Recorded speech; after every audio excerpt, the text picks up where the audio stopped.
February 1952. I was 9 years old in the third grade.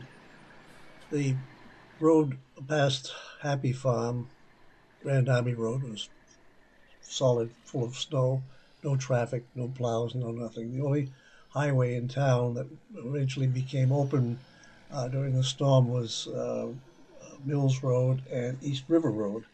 Uh, we had cows to feed. We were running out of food, so we had to take the toboggan up Grand Army Hill and over to Dad's store on Hilton Road, where we picked up a couple of 100-pound bags of grain and dragged them through the snow back up to the top of the Grand Army Hill. And we started to slide down the hill with the toboggan and the grain, and I was riding initially on top of the bags of grain, and the toboggan slipped into a gully of a drift, and had the bags of grain landed on top of me. It was quite a memorable event.